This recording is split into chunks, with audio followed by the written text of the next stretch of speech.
네, 안녕하세요. 저는 수자학원에서 광남고 2학년을 담당하고 있는 권기현이라고 합니다. 오늘 이렇게 영상을 찍게 된 건 이번 기말고사 시험이 어떻게 나왔고 우리가 앞으로 어떻게 공부를 해야 되는지 한번 알아보기 위해서 영상을 찍게 됐고요. 바로 시작하도록 하겠습니다. 자, 우선 광남고 이번 기말고사의 첫 번째 특징은 기본적인 개념 정리를 묻는 문제가 많이 나왔다는 거. 이거는 광남고 1학년, 2학년 다 공통점인데 난이도가 쉬워지고 있어요. 그래서 이런 문제가 좀 많이 늘어나고 있다 보시면 될 것 같고, 이번에 객관식 1번 같은 경우에 정읍사의 현대어 풀이를 물어봤거든요. 이게 뭐냐면 하, 곰, 어기야, 리을세라 이런 현대어 풀이에요. 정읍사라는 작품은 이런 작품인데 제가 지금 보여드린 자료는 저희 최종 자료였고, 여기에 뭐 하, 이제 높이 혹격조사 뭐뭐여라는 거고, 곰이 이제 강조의 전미사 뭐 높이 높이 뭐 이런 뜻인데, 이거는 정말 틀리는 학생들이 거의 없을 정도로 쉬운 현대어 풀이 문제이기 때문에 기본적인 문제를 물어봤다라고 보시면 될 것 같아요. 두 번째는 객관식 7번에서 쉽게 쓰여진 시의 시어의 의미를 물어봤거든요. 예를 들어 대학의 의미가 이제 회의적인 대상이다. 악수의 의미가 현실을 극복하려는 화제의 의지다. 침전의 의미는 이게 틀린 내용이었는데 실천행위, 의식적 실천행위를 활용적 의미를 통해 보여줬다. 뭐 이런 내용이에요. 이제 그 시였어요. 쉽게 쓰여진 시라는 윤동주의 시인데, 이 시를 보면 육첩방은 남의 나라, 여기서 육첩방의 의미, 그리고 이제 대학 노트.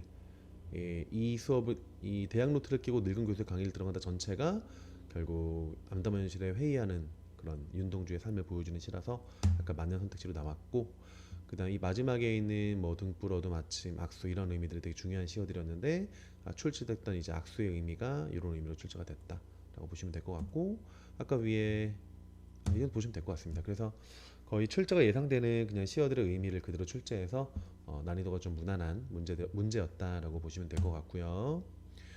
두 번째는 작품의 표현상의 특징에 대한 문제는 꼭 출제가 되는데, 이번 시험도 역시 이 표현상의 특징은 좀 디테일하게 출제가 됐어요. 예를 들어 객관식 2번의 박수근 화법이라는 시에서는 유사한 식구의 반복 혹은 현재형 어미의 사용, 서리적 표현, 음성 상징어 등등등. 그래서 그 시에 쓰인 표현상의 특징은 반드시 암기를 해둬야 이런 문제에서 헷갈림이 없을 수 있다라고 보시면 될 것 같고, 이제 이 시가 이제 출제했던 그 시인데 여기 있는 현재형 어미나 아니면 서립적 표현 같은 것들, 이런 표현법들이 그대로 출제가 됐다라고 보시면 될 것 같습니다. 문학 공부를 할 때는 내용과 형식을 나눠서 좀 구체적으로 들어가면 내용과 표현법 이 두 가지를 나눠서 정리를 해야 된다는 걸 다시 한번 강조해도 지나치지 않을 만큼 아셨으면 좋겠고요.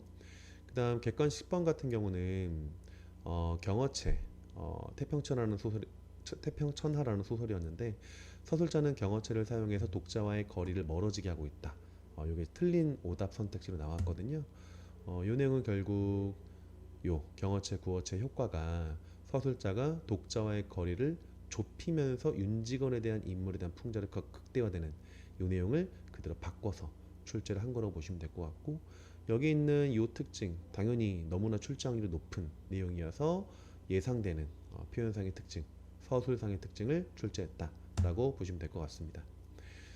세 번째는 문학 작품 자체에 대한 깊이 있는 이해. 이제 이런 문제를 통해서 좀 난이도의 변별을 하려고 했던 것 같고요. 학교 시험에서는 예를 들어 객관식 1번 같은 경우는 역시 태평천하라는 소설의 내용인데, 동병한 주체가 공명한 정사를 펼치고 있다고 생각해서 동병의 주체에게 진심으로 고마워하고 있다. 이런 내용이 왜 조금 깊이 있게 생각을 해야 되냐면, 이제 최종 자료에서는 요 문장이거든요.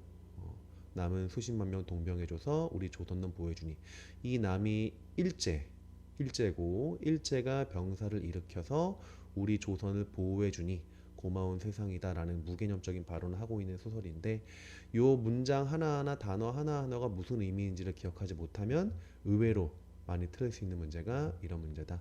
그래서 문장 하나하나의 의미까지 모두 확인해야 된다라는 거를 기억했으면 좋겠고, 두 번째는 객관식 17번에서 난소공이라는 소설인데, 빈곤층을 형성하고 있는 모습을 통해서 유습에서 벗어나지 못하는 현실 수능적 자세가 경제적 불평등의 세습으로 이어진다. 이제 이런 내용이었거든요. 이 소설에서 경제적 불평등의 세습은 교육과 경험 부재 결과 요것 때문이에요. 그래서 이 내용에 대한 이해가 돼 있지 않으면 은근히 헷갈릴 수 있는 내용이었다. 그래서 조금 더 깊이 있는 생각을 해야 되는 문제가 출제가 되었다라고 보시면 될 것 같아요. 네 번째는 지금 앞에 했던 이 세 가지의 특징을 보면 난이도가 쉬워요. 솔직히 말씀드리면 좀 쉽게 출제가 돼가지고 학교에서는 이제 이런 외부 지문으로 좀 변별을 주려 했던 것 같아요. 그래서 연결입니다. 춘향전과 도미설화의 내용. 이거 이제 춘향전은 시험 범위였고 도미설화는 외부 지문이었는데 이 두 가지 작품의 내용을 연결해서 출제한 내용이라고 보시면 될 것 같습니다. 그래서 이런 외부 지문 문제 같은 경우가 학생들이 도미설화를 알지 못하기 때문에 시험장에서 읽고 나서 바로 풀어야 되는 문제라서 이 내용에서 만약 오류가 생겨버리면 틀릴 수 있는 문제다라고 보시면 될 것 같아요. 자, 여기까지가 이번 강남고 2학년 기말고사 시험의 특징이고요. 난이도 자체가 좀 무난하게 나온 편이고 그래서 등급 컷이 역시 높게 설정될 것이라고 보시면 될 것 같고 아마 2학기는 이제 문학이 아니라 독서의 범위에 들어가는데 독서는 이번 1학기 문학보다는 조금 난이도가 있어질 거예요. 왜냐면 교과서 범위보다는 모의고사의 범위에 해당하는 문제들이 고난도 문제들이 있기 때문에 그런 문제들을 좀 잘 해결해야 독서를 잘 해결할 수 있다라고 보시면 될 것 같고 어쨌든 학생들 원하는 결과 나왔길 바라고 그동안 그 문학 공부 열심히 해준 광남구 2학년 학생들 너무 고생 많았습니다. 재밌게 노시길 바랍니다.